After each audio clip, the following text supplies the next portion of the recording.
How are you all doing? Are you all keeping well?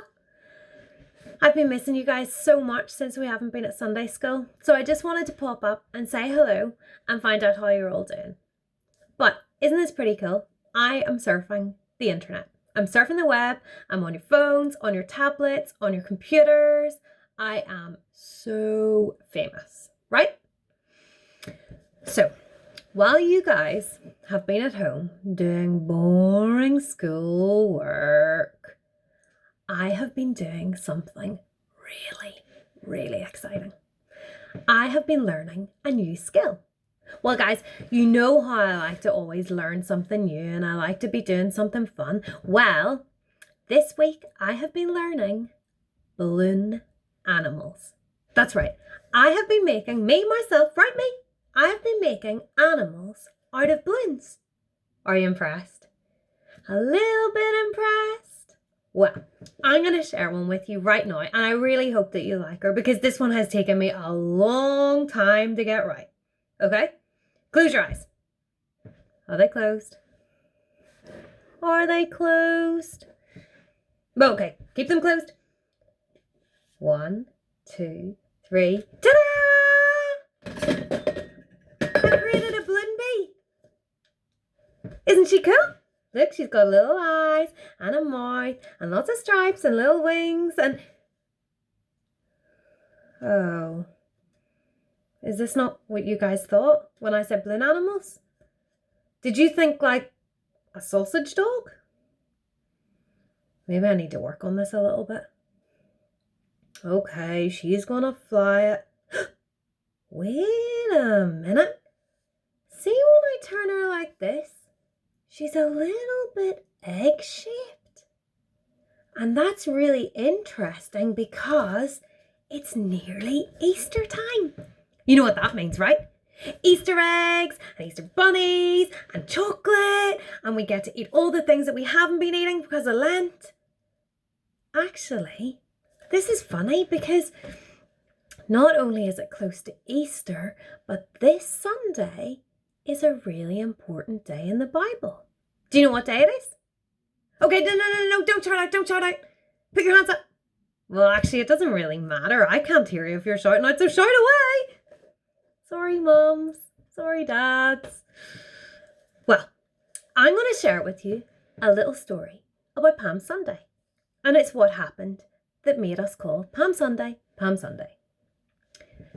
So a long time ago in the Bible, yes, before I was young, even longer ago than when your mum and dad were young and your grandma and papas were young and all of the oldest people you even know way before that in the Bible. Yeah, ages ago. So, Jesus and his disciples were traveling to Jerusalem for a Passover feast, which was a great big festival where they got to eat lots of nice food and have lots of treats and spend lots of time with their friends and have a big party. Well, anyway, they were heading to Jerusalem. And Jesus said, as they were coming close to Jerusalem, to 2 of his disciples, "Please go ahead of me and you will find a donkey and a baby donkey tied up. Untie them and bring them back to me." So the disciples did as they sort of thought this was a bit strange. They weren't sure. And they said to Jesus, "But what if somebody tries to stop us? Will we not get into trouble?" And Jesus said, "Just explain that the Lord needs the donkeys and he'll bring them back as soon as he's done."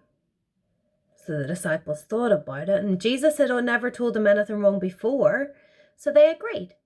So they headed on to Jerusalem, and as they were untying the donkeys, there were some people nearby who didn't recognize them, and they thought, these guys look a bit dodgy. So they said to them, "Hey, where are you going with those donkeys?"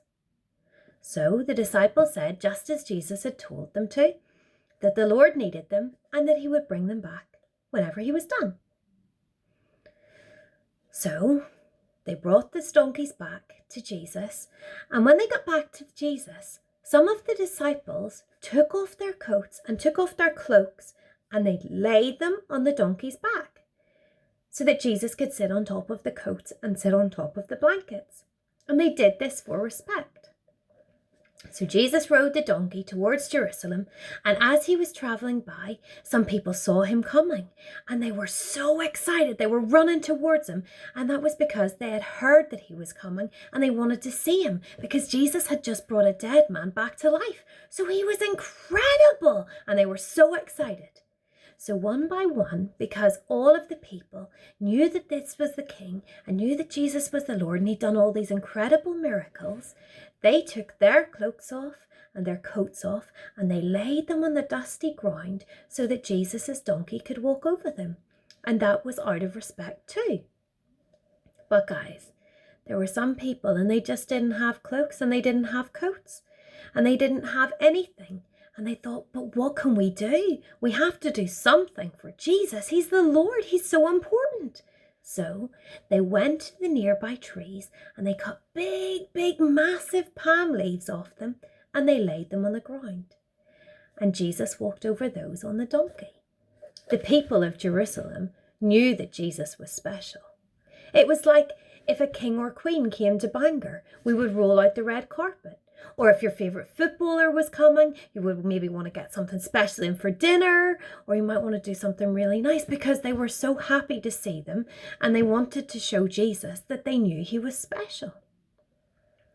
As they got closer to town, more and more people noticed Jesus, and suddenly there was a massive big crowd surrounding him, and people were all shouting, and they were shouting thanks and praise for all the miracles and all the good things that Jesus had done. They shouted, "Hosanna, Hosanna, blessed is he who comes in the name of the Lord, Hosanna." Well, guys, as we know, things didn't always travel so smoothly in the Bible, and this was one of those times. There were some guys nearby, some officials, called Pharisees. And in the Bible times, Pharisees would have been quite important. And they didn't like that this guy Jesus was getting all the attention. In fact, guys, between us, they were a little bit jealous. So they wanted to be the most important. They got really cross and they shouted out to Jesus, "Why do you let these people call you like they're God? Why do you let them shout to you? Why don't you tell them that you're not special to go away?" Well, Jesus knew that he was special. And Jesus replied, "If the people were quiet now, even the rocks would cry out." And he said that because everybody knew that Jesus was the King. Everybody knew he was Lord, and everybody knew he was special. And even the rocks and the trees and the birds and the animals, everybody knew that he was important. So now Jesus was getting close to Jerusalem. He was starting to get a little bit sad. He came to help people, but he knew that something really sad was going to happen. But it's also really special, and we're going to find out all about it next Sunday. Guys, thank you so much for listening. I hope you enjoyed our story, and I look forward to speaking to you really soon. And in the meantime, you guys can try and make some balloon animals too. See you soon, guys. Bye.